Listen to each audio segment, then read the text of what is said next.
Hello students and families, my name is Jen and I'm a registered Dietitian Nutritionist at Tri-State Memorial Hospital. We are pleased to present you with health and nutrition tips for you to use at school and at home with your families. Today's topic is textures for the tongue. Do you ever get tired of eating the same foods?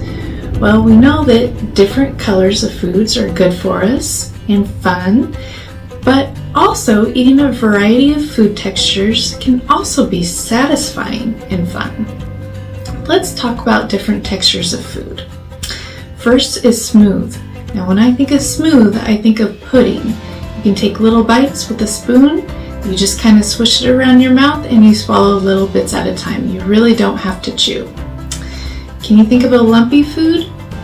One of my favorite things to do when I'm making homemade mashed potatoes is to leave lumps in it. I like the two textures with the smoothness of the mashed potato and the lumps of the potato that you kind of have to chew or move around with your tongue in order to get to a smooth texture. There are sticky foods. You may think of honey or sticky rice. Sticky rice holds together very nicely when you go to take a spoonful of it. Crispy is another one. How about a fresh, crisp apple or breaded baked chicken?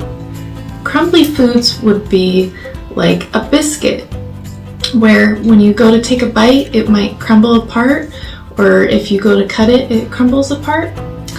And then there's crunchy foods like a carrot. Can you imagine someone eating a carrot next to you? Can you hear it? It's pretty loud. Some food textures are hard, like an ice cube, and some are tough, like overcooked or gristly meat. Fibrous foods include foods like celery, where if you were to break it, you might see some of the fibers in it, or the strings. And lastly, there's chewy.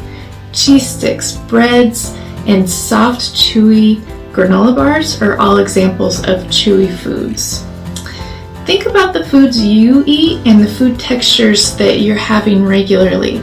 Maybe there's some food textures that we talked about that you're not eating very often, and maybe there's some new foods you should try. Thanks for tuning in, guys. We'll see you next time.